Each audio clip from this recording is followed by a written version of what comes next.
selamat malam.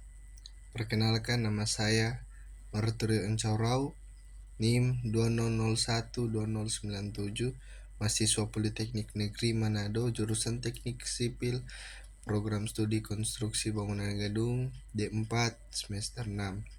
Pada saat ini saya akan sedikit memaparkan pendapat saya mengenai sambungan struktur beton pracetak. Sambungan beton pracetak. Metode persyarat penggunaannya. Proses penyatuan komponen-komponen struktur beton pracetak menjadi sebuah struktur bangunan yang monolit merupakan hal yang amat penting dalam pengaplikasian teknologi beton pracetak. Material yang harus disatukan terdiri dari dua jenis. Yang pertama adalah penyatuan material beton dan yang kedua adalah penyatuan material baja. Sambungan antar komponen pracetak tidak hanya berfungsi sebagai penyalur beban, tetapi juga harus mampu secara efektif mengintegrasikan komponen-komponen tersebut sehingga struktur secara keseluruhan dapat berperilaku monolit.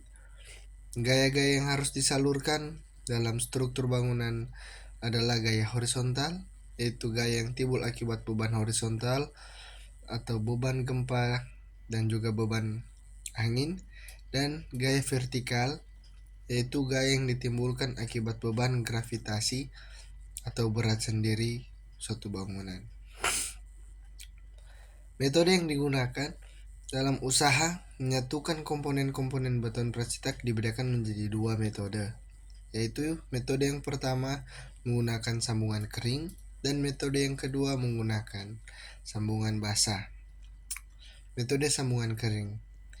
Metode sambungan kering adalah salah satu metode yang bisa digunakan dalam sebuah proyek pembangunan konstruksi.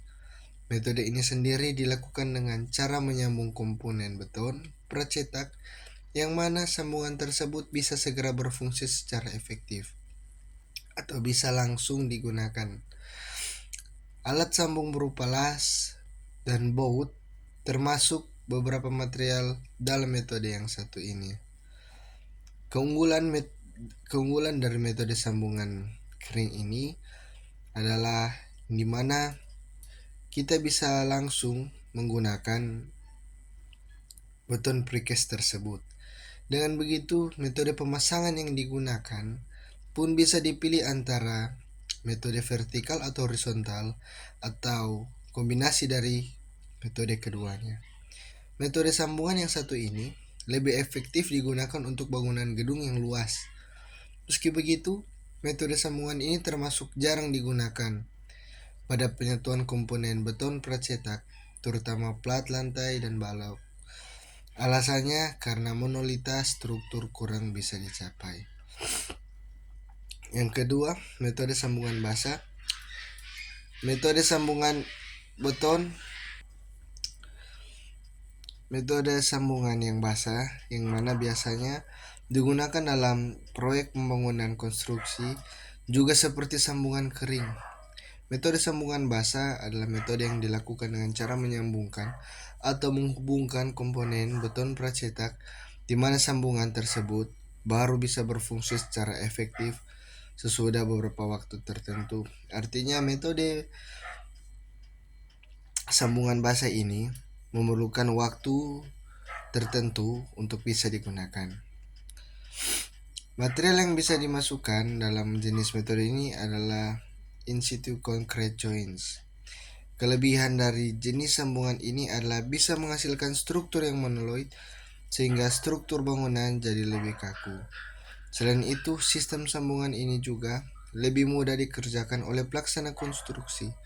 Bahkan dari segi biaya yang diperlukan juga relatif lebih murah. Namun jika memilih menggunakan metode sambungan basah, maka kita harus menggunakan metode pemasangan secara horizontal. Hal ini dilakukan dengan tujuan agar pengerasan sambungan memiliki waktu yang cukup.